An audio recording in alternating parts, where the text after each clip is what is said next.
नमस्कार,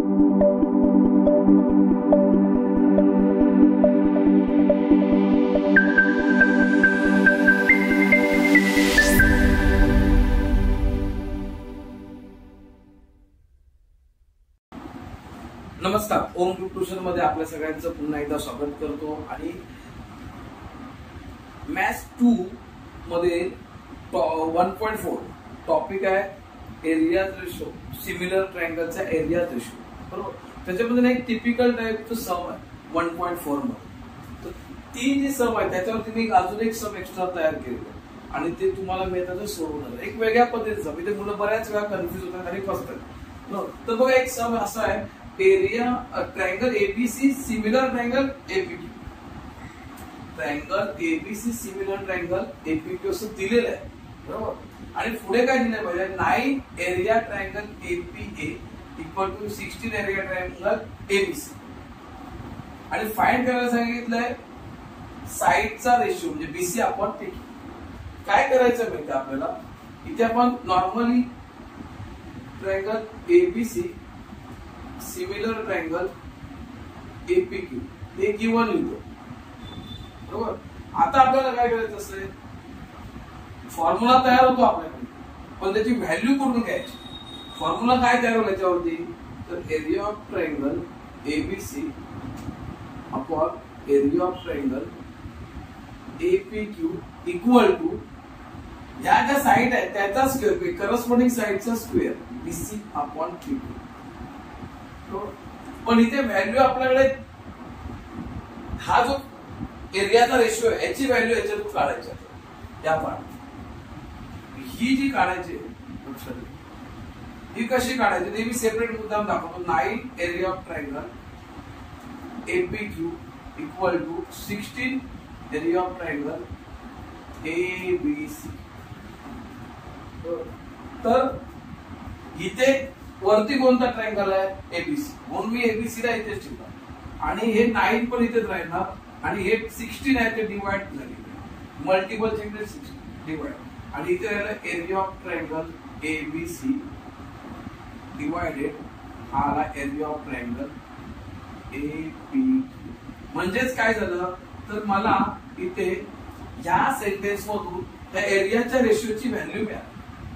ही व्हॅल्यू मी इथे पुटअप केली, 9 upon 16 equal to BC square upon PQ square. बरोबर, आता काय करणार, 9 आणि 16 हे पण दोन्ही स्क्वेअर नंबर आहेत.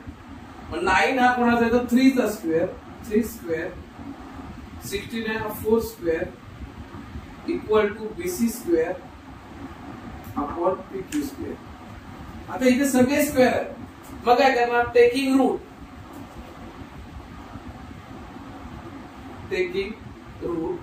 तर 3 चा स्क्वेअर रूट 3 स्क्वेअरचा स्क्वेअर रूट 3, 4 चा स्क्वेअर आहे म्हणजे स्क्वेअर रूट येणार 4 इक्वल टू बीसी चा बीसी स्क्वेअरचा बीसी आणि पीक्यू स्क्वेअरचा फक्त पीक्यू. म्हणजेच आपल्याला बीसी आणि बीसी अपॉन पीक्यूचा जो रेशिओ काढायचा होता 3/4. मेन काय येते तर हे, आणि याची व्हॅल्यू पुटअप करून इकडे हे सॉल्व्ह करायचं. सेम गणित मी इथे दिलं, ते पण मी तुम्हाला सोडवून दिलं. तर पुन्हा काय आपण करणार, इथे triangle LMN similar triangle PQR हे गिवन आहे. हे काय गिवन दिलेलं आहे. बरोबर, फॉर्म्युला इथे फॉर्म्युला लिहायचा आहे. इथे काय करायचं, फॉर्म्युला लिहायचा आहे. काय फॉर्म्युला लिहिणार, area ratio of similar triangle. इथे लिहायचं area ratio of similar triangle. बरोबर, इकडे पण सेमच आहे ना फॉर्म्युला, म्हणजे सेंटेन्स सेमच आहे ना ती. इकडे बघा, इथे तसंच फॉर्म्युला पहिला तयार करूया. Triangle LMN area of triangle LMN divided area of triangle PQR. बरोबर, इक्वल टू, आता इथे फाइंड काय करायला सांगितलंय, mn बरोबर आणि QR दिलेले आहे, म्हणजे इथे mn चा स्क्वेअर आणि QR चा स्क्वेअर हा आपल्याला फॉर्म्युला तयार केला. सिमिलर ट्रायंगल असेल तर करस्पॉन्डिंग साइडचा स्क्वेअर हा फॉर्म्युला तयार होतो याचा. म्हणजे सेंटेन्स काय, area ratio of similar triangle, बरोबर ते लिहिलं. Areas ratio of similar triangle. तर मेन म्हणजे काय, इथे व्हॅल्यू आपल्याला एरियाच्या रेशिओची काढायची, त्यासाठी त्यांनी आपल्याला क्वेश्चन मध्ये हे दिलं. म्हणजे हा पार्ट महत्वाचा.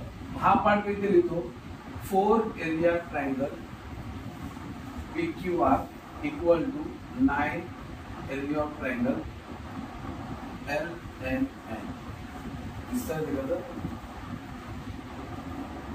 मग आता पुन्हा तसंच करायचं. इथे पहिल्या ट्रायंगल वरती कोणता आहे, न्यूमरेटर मध्ये LMN, म्हणून काय केलं मी, हा 4 तसा ठेवू, 9 इथे डिवाइड केले आणि area of triangle LMN divided area of triangle PQR. म्हणजे एरियाच्या रेशिओची व्हॅल्यू 4/9 आपल्याला मिळाली. इथे ती व्हॅल्यू पुटअप केली 4/9 इक्वल टू, इथे आपल्याला QR ची व्हॅल्यू दिलेली आहे, mn काढायचे, म्हणजे mn स्क्वेअर माहित नाही, पण QR चा स्क्वेअर व्हॅल्यू दिलेली आहे 3, त्याचा स्क्वेअर. आता इथे पण सेम आहे, जसं इथे होतं 9 आणि 16 हे पण स्क्वेअर नंबर होते, इथे पण आहे 4 आणि 9, म्हणजे हा 4 हा 2 चा स्क्वेअर आहे आणि 9 हा 3 चा स्क्वेअर आहे, बरोबर. mn स्क्वेअर आणि हा 3 चा स्क्वेअर, सगळे स्क्वेअर स्क्वेअर आहेत. ते काय करायचं, मग टेकिंग रूट घेऊया. काय करूया, टेकिंग रूट.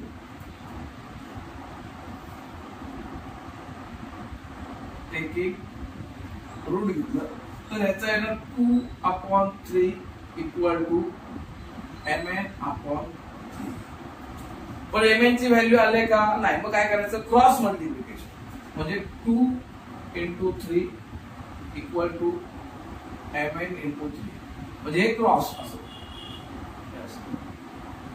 हे किती, 2 × 3 डिवाइडेड 3, हे 3 जे डिवाइड झाले इक्वल टू mn, म्हणजे 3 कट 2 इक्वल टू mn. म्हणजे मला जे mn ची व्हॅल्यू पाहिजे होती इथे पण मेन काय, तर हा जो पार्ट आहे, हा पार्ट, म्हणजे ह्याला फ्रॅक्शन मध्ये लिहिणं महत्वाचं.